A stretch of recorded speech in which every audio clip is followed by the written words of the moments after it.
Thank you. So I'm going to talk about where bits and bytes meet flesh and blood. And one of the reasons is that our dependence on connected technology has grown a lot faster than our ability to secure it in areas now affecting public safety, human life, and safety critical systems. And if you think about it, our failure rate for cybersecurity is about 100%. Nearly everyone's lost a credit card. Nearly every bank has been compromised. There's been a loss of intellectual property and trade secrets from almost all of the Fortune 100. So on a long enough timeline, everyone fails at cybersecurity. The difference has been that those failures have been acceptable. The consequences of failure have been tolerable. But now that we're putting software into our medical devices, into our automobiles, into our factories, into our cities, safety critical IoT and OT environments command better. So about 4 years ago, advance. About 4 years ago, myself and others kept looking for the adults in the room. We kept wondering who's going to come save us. If we could simply get the right message to the right people, they would go fix that. Sadly, we couldn't find the adults, and there weren't any. So we said the cavalry isn't coming. The horse-ridden soldiers at the end of the movie are not going to come save you. And if you know the cavalry isn't coming, it does two things for you. Number one, it's overwhelming and depressing. But number two, it's empowering, because if you know no one's going to come save you, then it falls to us to be that voice of reason and technical literacy. Thank you. So as such, we founded Am The Cavalry with a bunch of white hat hackers that wanted to save lives through security research. And ultimately, we knew that if you're going to save lives, sometimes human nature requires that really bad things happen first. So we said to the group, people will have to die first before there'll be a political will and a public appetite for radical change. So I did what any good self-respecting hacker would do. We killed 3 people in Arizona in June, not for real, and we're going to get to that later. But what we wanted to do was, the idea was, instead of waiting for harm on these really protracted life cycles of industrial IoT, we wanted to start the work and the terraforming to be an ambassador and a translator of cyber safety principles into safety critical IoT regulators and governments. So we're going to come back to this picture. But everyone keeps waiting for the big failure. And I don't think there's going to be a big failure. They use cliches like it's going to have to be a cyber Pearl Harbor, or cyber Hiroshima, cyber 9/11. I don't think that's how change really works. If you don't know this picture, it's a famous picture from the US. This is a river on fire. The pollution was so bad in the Cuyahoga River in Ohio, and it had caught on fire several times. So you would think that a flaming river from pollution would trigger political will, but this was actually the 22nd time it had happened across almost 100 years, across 70 years. So it takes a series of fires before people finally say enough is enough, and they instituted the Clean Water Act, and then later the Environmental Protection Agency. So I'd like to articulate that the reason we haven't seen material evolution in cybersecurity is because the consequences of failure have been tolerable, and I think that's changing over the last 24 months. So we have had a series of fires, and we are finally starting to see political will across our various countries to do something about that. One of those fires is, we've known for 20 years that you could hack electrical and power grids, and now we have an existence proof that it was done in the Ukraine. We know that you can use web search tools like Shodan to find industrial controls equipment nakedly transparent and reachable on the internet, often with hard-coded default passwords. And now we know the Iranians and others are actually taking advantage of those exposures and trying to cause kinetic harm in the real world. The one that made me very nervous was, we know that hospitals are understaffed and underfunded. And in February 2 years ago, Hollywood Presbyterian Hospital in Los Angeles shut down patient care for a week. And since we're at a DevOps conference, I should point out the cause for this was a single Java deserialization flaw in a single Java library of JBoss in a single medical device. One flaw in one library in one device took out a hospital for a week. Can you imagine being in an ambulance and bleeding and needing time-sensitive care, and you're told you can't come to the hospital we're trying to get to, we have to take you up the street in Los Angeles traffic. So this really scared me, because this is going to start affecting populations. Now, one of the reasons it scared me is I come from the hacker community, and I had researched the rise of anonymous and hacktivism. So most of you know the Guy Fawkes mask. And during us writing about this, I warned that I'm less concerned about anonymous as it stands and more about the blueprint it represents to be adopted and perfected by other, more extreme groups. And at the time, there was no such thing as ISIS, or at least not in our public consciousness. No ISIS, no ISIL. It was more I was worried about Al-Qaeda. But a member of Team Poison, one of the few hacking groups in the entire global movement, a UK citizen named Junaid Hussain, goes by the handle Trick. Trick actually radicalized, left Birmingham, UK, moved to Raqqa, Syria, and founded what is now known as the Cyber Caliphate. So this is a hacker who had the means, motive, and opportunity to actually take life in cyberspace. Now, mostly they use their skills for recruitment or for social media propaganda. He did orchestrate several attacks in Europe and the US, but he was later killed by a drone strike, thank goodness, as the number 4 most dangerous man in the Allied kill list. So there's a lot of research done into how can this lowly script kiddie become one of the most dangerous people in all of ISIS, and the answer is the barriers to entry are just so low. As we connect everything to everything else, we're exposing ourselves to new forms of accidents and adversaries. So while I was terrified by what happened to Hollywood Presbyterian, my first thought was, thank God Trick is dead. Because if one hospital can be taken out by an accident or an adversary in a single JBoss library in a single device, what could happen to all hospitals concurrently? Sadly, as you'll see in a few slides, we got to find out a little bit more. And my fear isn't that this will happen. We know this will happen. In fact, it has happened with Wannacry. My fear is that it'll be much more like this casualty or this catastrophe, which was the BP oil spill. It wasn't the fact that we had a leak of oil in the Gulf. It's that we couldn't do anything about it for weeks at a time. It was just gushing and gushing oil into the Gulf of Mexico. And my fear here, knowing a lot about the current levels of security in most hospitals globally, is that it's not that we'll have a catastrophe, it's that our response will be far from prompt or agile. It may be protracted, it may take months to actually respond to. Now, we have been working through the Cavalry to stimulate corrective action in the US, in NISA, in The Hague, and various different coalitions to drive first-of-a-kind public policy on cyber safety. And that progress has been helpful. One of the ways we have done that is we have worked on things that are more of a bridge and a translation into these safety critical industries. Here's an example we use for healthcare. Instead of giving them a big international ISO standard, we wrote a Hippocratic oath for connected medical devices.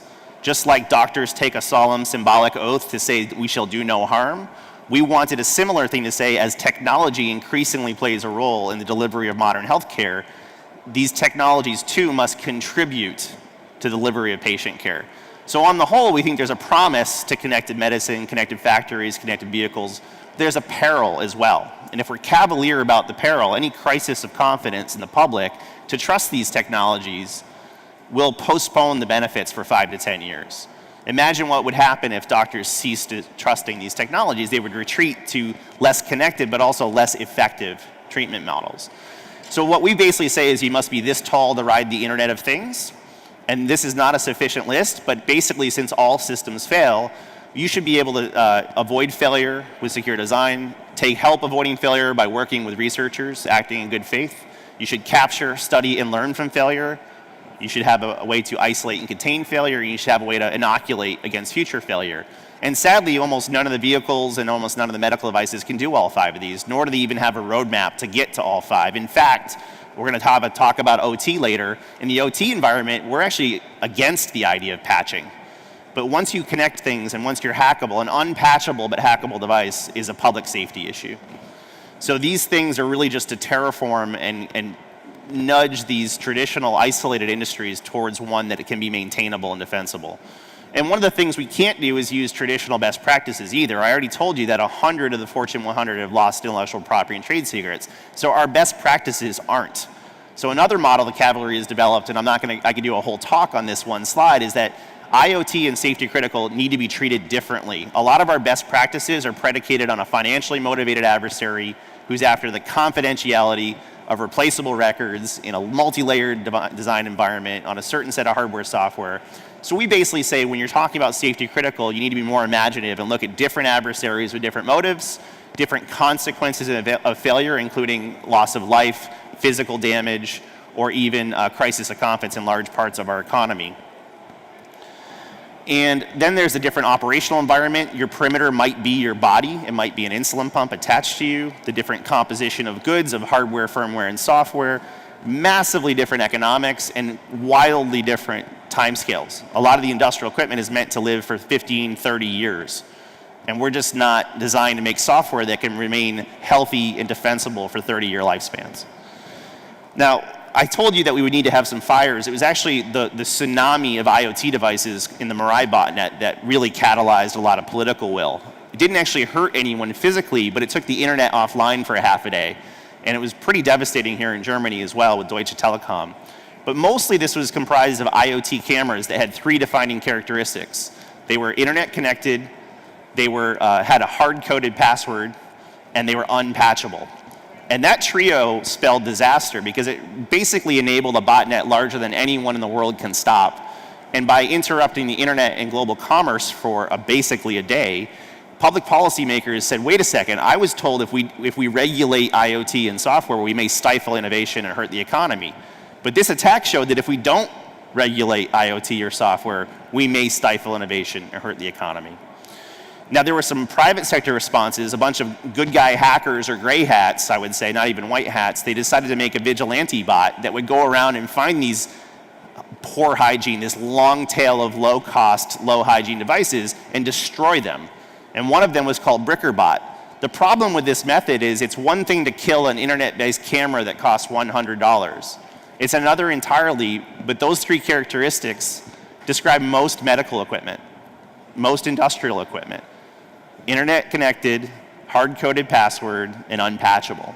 So the next Mirai botnet could be comprised of $500,000 MRI machines in a hospital, or worse, bedside infusion pumps hooked up to human beings. So bricking these devices could have dramatic cyber safety implications. Now, one of the reasons I know this is I worked on a congressional task force for the US for a year and a half on healthcare cybersecurity. And we knew that it was bad. We had no idea how bad. We actually joked that this task force was hazardous for our health. But this is the headline graphic that we made. And there were some very risk-averse people here. And look how unequivocal our headline is. Healthcare is in serious critical condition. And the top 5 reasons, I'm going to go to it in much bigger detail in the report, but really quickly, we found, at least in the US, the same pretty much holds in most other allied countries, 85% of hospitals don't have a single security person on staff, not even one. There's no one to guard anything. Only the very large institutions have a security IT staff.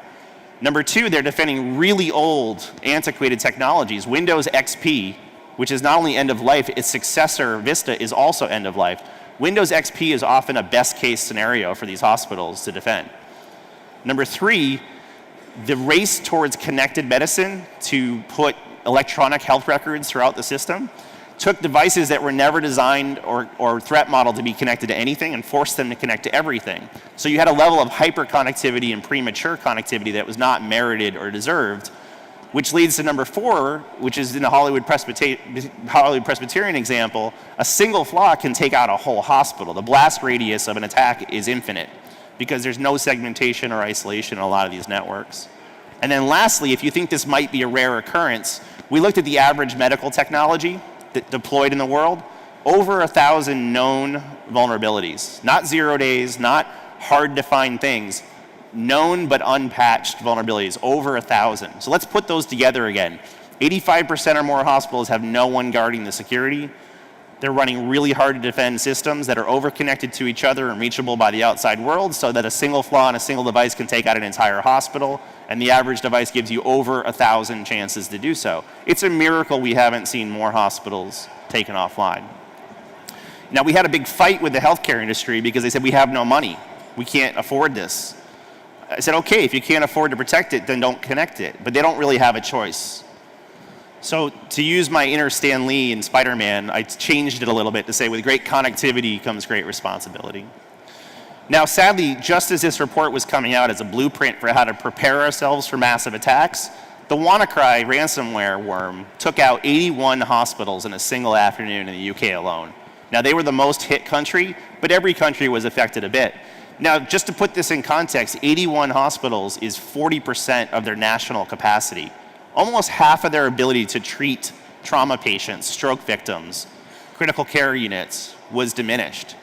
And within days of this attack, fortunately this city was not affected, but within days of this attack, the Ariana Grande concert bombings happened with a mass casualty event, potentially with diminished electronic healthcare.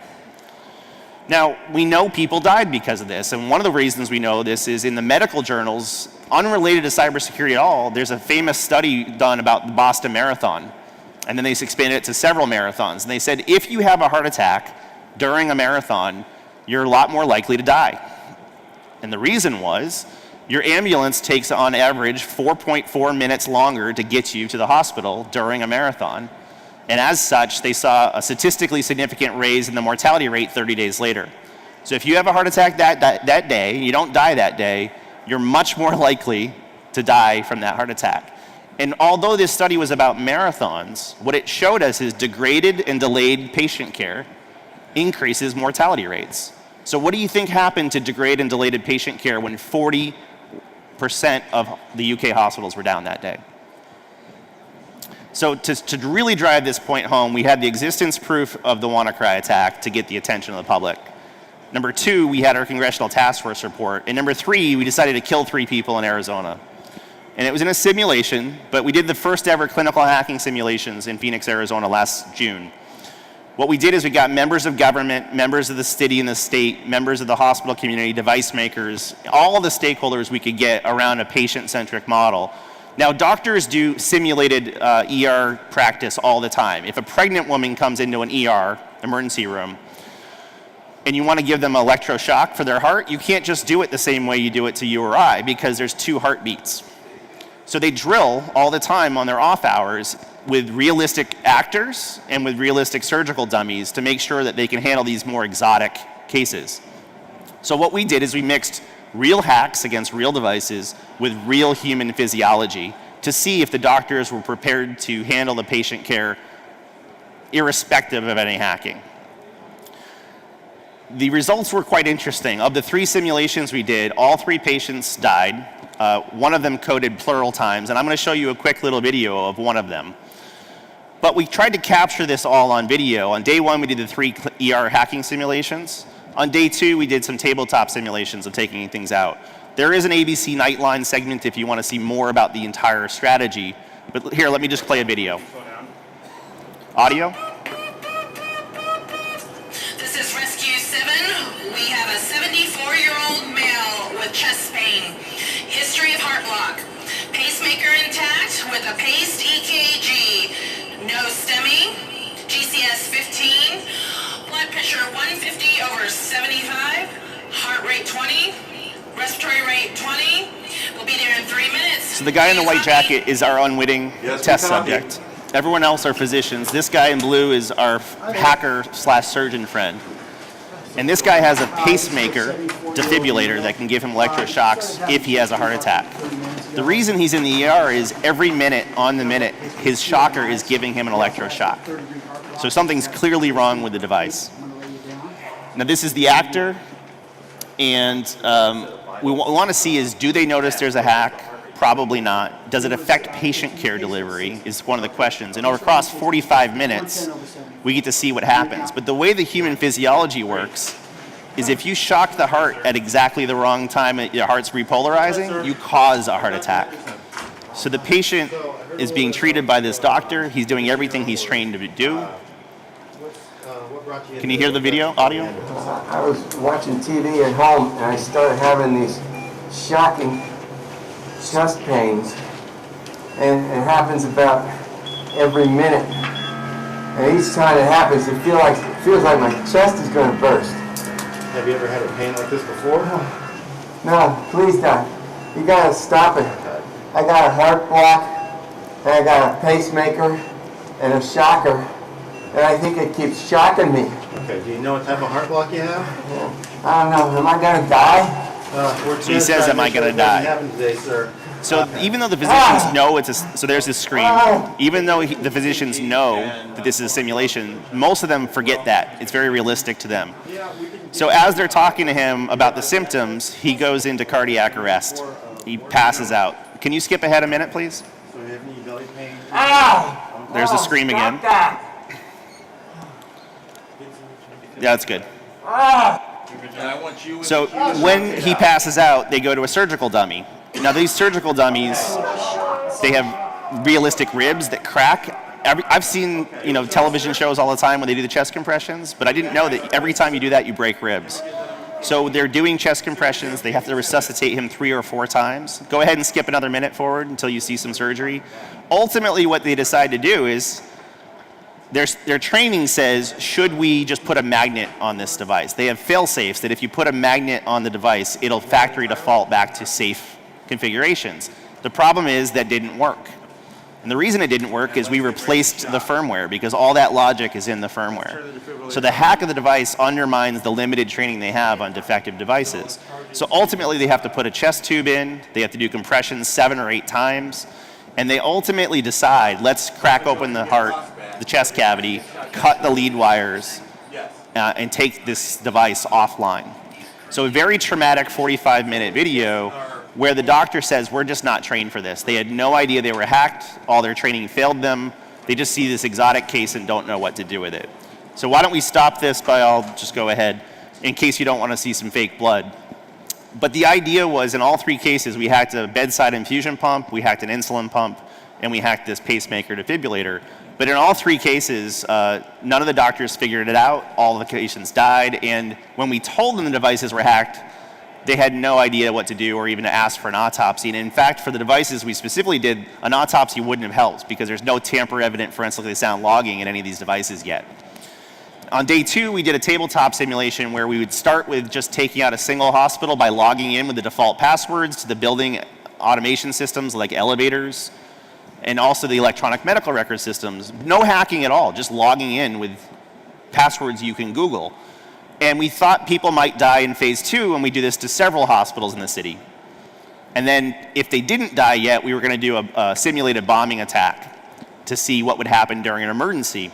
Well, we started to see patients dying in the first round because what we didn't know is if you take out the elevators, you can't do surgery. Surgeries are always on upper floors. And if you take out the electronic health record system, we always thought they would fail over to paper records like we've been told thousands of times. But when we did the simulation, it turns out that they stopped training their med students on how to do paper records 6 years ago. So there isn't even any training. So just like we do fire escape drills for our children in our schools, I've been encouraging that these clinical simulations can expose us to where are we weakest and how do we better prepare. Now, since this time, we use medical today just to punctuate that bits and bytes can affect flesh and blood, and that as institutions we're not quite prepared for this. There's also been some political will in the US and in ENISA and in Europe. One of them is a bill that was spawned by the Mirai botnet. Remember I said it was internet connected, hard-coded password, and unpatchable? There's a bill in the Senate and there's a companion bill in the House coming that basically says if you want to sell to the US government at least, and Europe's trying to follow suit on this, number 1, you should be patchable. Number 2, you should be free of known vulnerabilities, like the one that contributed to the hospital shutting down. Number 3, you can't use any hard-coded passwords anymore in safety-critical IoT devices. Number 4, you have to use standards-based crypto and communication protocols or disclose when you're not. And number 5 is they want people working with white hat hackers. They want to have a safe harbor clause for inviting hackers acting in good faith to report issues to you. And the combination of those 5 things could seriously raise the hygiene level for most safety critical or even just normal commodity IoT so that we don't see another Mirai botnet. And the consequences should be very clear to you with this short presentation. And one of my favorite ones, and the reason I like DevOps and the talks you're going to hear, most of DevOps stole their inspiration from Edwards Deming from Toyota supply chains in the 50s. And because of that, I think one of the most promising things that this community can do is he really pioneered supply chain management. And 3 principles transform the profitability and manufacturing of cars. You should use fewer and better suppliers. You should use the highest quality parts from those suppliers. And you should track which parts go where with a bill of materials so that when there is a defect, you can do a really prompt and agile recall. And as such, I've really pushed the Food and Drug Administration to do software bill of materials for all medical technologies. And that, in fact, has gone into effect as of Thanksgiving. They have about a year to enact software ingredients lists. Now, one thing I want to end on is we already are at this conference. This is the logo of my new employer, but it's the physical P, combined with a digital D. Logical and physical have come together, whether we like it or not. Hyperconnectivity is here. But I think there's something missing, because as we add software to all of these industries, do we really have the way to do it safely? Last point here is that there was an earthquake in Haiti that killed 230,000 people. It was a 7.0 Richter scale earthquake. A few weeks later, there was a much stronger earthquake in Chile that none of you heard about, because it only killed 279 people. So why would a much stronger earthquake kill so much fewer people? And the answer was building codes. Chile had modern building codes. Haiti didn't. So we don't have building codes for building code. And that's going to have to change. And I think if we need radically different approaches to IT, it's going to be things like the Rugged Software Manifesto, like DevSecOps. It's going to be things like, instead of putting fire escapes on the outside of buildings that are ugly and costly and ineffective, and there's no fire escape on this modern building. Can anyone see the fire escape? The answer is no, because it's not bolted on. It's built in. The very first thing we build now is a fire escape firewall that's stronger than the rest of the building combined. It's so fully integrated that it's safer, cheaper, and resilient. And as such, I want to see that industrial IoT security is built in. So the missing piece of physical and logical and digital is the S of security. So physical and digital have come together. Security is going to be the reason it stays together. And with that, we have had several fires. We will see several more. But we're going to have to grow up, embrace the responsibility we have in safety critical IoT. I think DevOps is the way to do so. Thank you.